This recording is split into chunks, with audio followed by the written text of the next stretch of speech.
Long, long ago, in a far-off land, there lived a young man. One day, while working on his farm, a brilliant white crane came swooping down and crashed to the ground at his feet. The man noticed an arrow pierced through one of its wings. Taking pity on the crane, he pulled out the arrow and cleaned the wound. Thanks to his care, the bird was soon able to fly again. The young man sent the crane back to the sky, saying, Be careful, the bird hunters. The crane circled 3 times over his head, let out a cry as if in pain, and then flew away.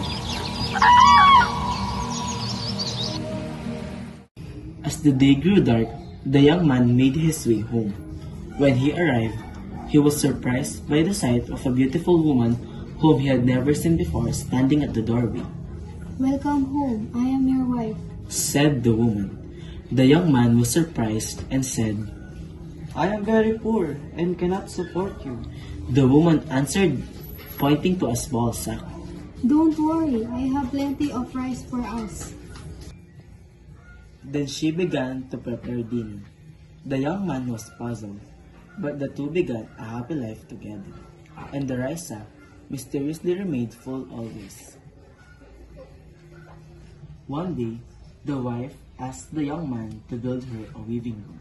I want you to make me a weaving room. Not so big, but also not so small.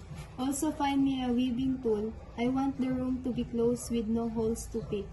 The young man then started to make a weaving room for his wife. When it was completed, she said, You must promise never to peek inside. Remember, curiosity killed the cat.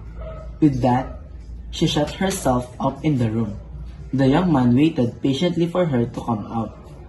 What could be she doing there? Days have passed, but his wife is still inside the room. The young man continued to work on his farm. The sound of the loom have covered all sides of their house. Finally, after 7 days, the sound of the loom stopped and his wife, who had become very thin, stepped out of the room holding the most beautiful cloth he had ever seen. Take this cloth to the marketplace and it will sell for high price. Said the wife. The wife then returned to the room and resumed weaving. The next day, the young man brought it to town. How much for this beautiful piece of cloth? 7,000 yen, sir. 7,000? For this skillfully made cloth? I cannot pay you that low. Such a bargain. I'll give you 10,000 yen for this. Oh, why would not I take such a wonderful offer?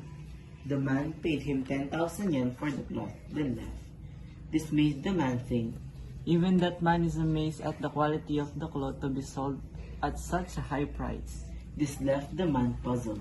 Curiosity began to overtake the man, who wondered, How can she weave such a beautiful cloth with no thread? Happy, the man returned home. When he got home, he noticed that his wife was nowhere to be found. Where could she be? When he goes near the weaving room, he can hear the sound of the loom spinning. She's inside the room again? Soon, he could stand it no longer, and desperate to know his wife's secret, peeked into the room. To his great shock, his wife was gone. Instead, a crane sat intently at the loom weaving a cloth, plucking out its own feathers for a thread. The bird then noticed the young man peeking in and said, I am the crane that you saved. I wanted to repay you so I became your wife. But now that you have seen my true form, I can stay here no longer. Then, handing the man the finished cloth, it said, I leave you this to remember me by. The crane then abruptly flew off into the sky and disappeared forever. The end.